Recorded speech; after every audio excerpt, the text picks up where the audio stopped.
2월 28일 화요일입니다. 오늘 아침 신문은 어떤 소식 다뤘는지 짚어보겠습니다. 이현웅 아나운서가 정리해왔습니다. 어서 오십시오. 안녕하십니까? 네. 자, 첫 번째 기사부터 보겠습니다.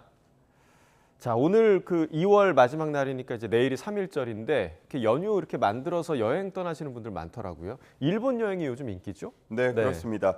아니, 3일 전에 일본 여행이라니 말이 돼? 라고 느끼는 분들도 있을 것 같고 그게 뭐 어때? 라고 느끼는 분들도 있을 것 같습니다. 이 동아일보를 보면 적지 않은 직장인들이 휴가를 내고 일본을 향한다고 하는데요. 특히나 MZ세대 사이에서는 역사 문제와 사생활은 별개다라는 입장에서 여행 계획을 세우고 있다고 합니다. 한 직장인의 인터뷰를 보면 역사적으로 일본에 대해 부정적인 인식이 있긴 하지만 엔화 가치도 떨어지고 날씨도 좋다고 해서 여행을 결정했다라고 했고요. 또 다른 여행객은 일본 여행 가는 걸 문제 삼는 시기는 이제 지났다고 생각한다고 말하기도 했습니다. 실제 지난달 일본을 찾은 외국인 약 150만 명 중에서 37%가 한국인 관광객이었고요. 현재 일본행 항공권의 예약률은 평균 90%가 넘는 상황이라고 합니다. 네, 여러모로 일본 여행 가기 참 좋은 시기라고들 하는데 여행을 가더라도 또 우리 역사에 대해서 잊지 않는 우리 국민들이 됐으면 좋겠습니다. 자, 다음 기사 보겠습니다. 자, 또 챗 GPT 얘기가 나오는데 이 토종 AI도 지금 개발 중에 있죠? 네, 그렇습니다. 네이버와 카카오 그리고 통신 3사 등 주요 기업들이 토종 AI 개발에 힘쓰고 있습니다.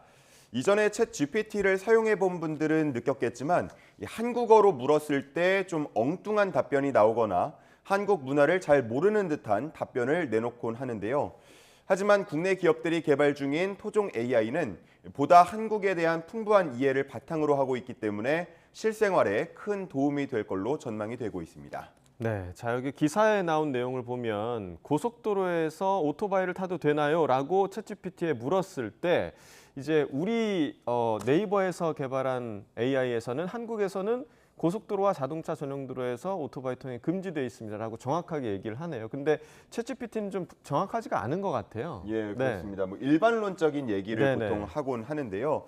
자, 그래서 이런 AI가 검색 포털에 접목이 되게 되면 예를 들어 성수동에서 밤 10시까지 하는 카페 중에서 사진이 잘 나오는 곳은 어디야? 이런 식으로 질문을 하고 원하는 답을 받아볼 수 있다고 기사에서 설명이 돼 있습니다. 이르면 올 상반기에 대화형 검색 서비스를 만나볼 수 있을 예정입니다. 네, SNS에 보니까 챗GPT가 부정확하다 이런 글들 굉장히 좀 많이 올라오더라고요. 네. 확실히 우리 포털과 결합이 되면 조금 더 정확성이 높아지지 않을까라는 생각이 듭니다. 자, 다음 기사 보겠습니다. 자, 요즘 졸업식 여기저기서 좀 많이 열리고 있는데 좀 특별한 졸업장이 수여가 됐나 봐요. 네, 그렇습니다. 이화여대는 어제 이태원 참사로 숨진 대학생 최혜리 씨에게 졸업장을 발급했습니다. 최 씨는 이대에서 동양학과 또 디자인 학부를 복수 전공했는데요. 작년 1학기에 이미 졸업 요건을 모두 다 채웠고 마지막 졸업 작품 전시만 남겨둔 상태였습니다. 졸업 작품까지도 제출한 상태였기 때문에 정말로 딱 졸업만 앞둔 상황이라고 볼 수 있었는데요. 이런 상황을 알고 있는 학교 측은 졸업장을 주는 게 맞다고 판단을 했습니다.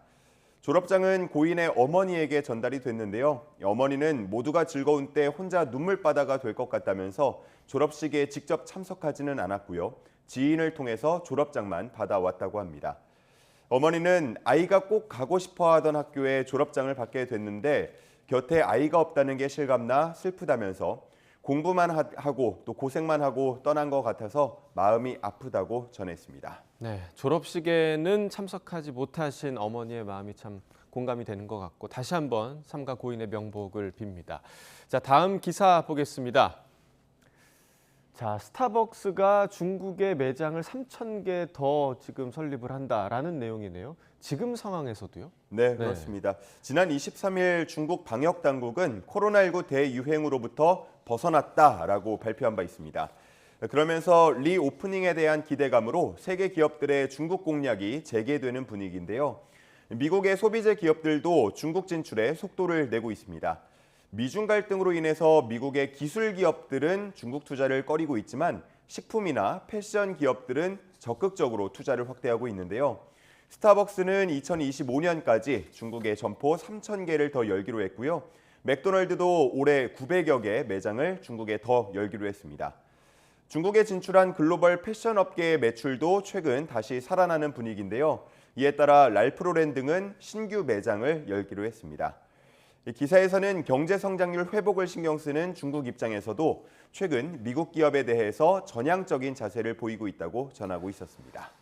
네, 리오프닝이 시작됐다고 하긴 하지만 스타벅스는 미중 갈등도 피해가는 그런 모습을 보여주네요.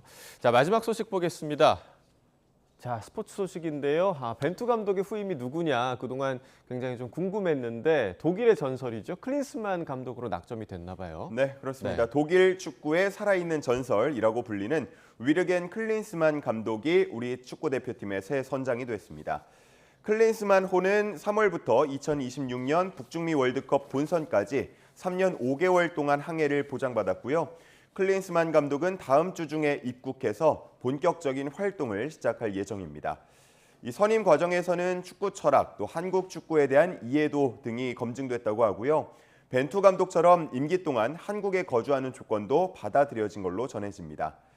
그리고 감독만 오는 게 아니고요. 클린스만 사단이 함께 오게 됩니다. 그래서 우리 대표팀을 함께 이끌 전망입니다.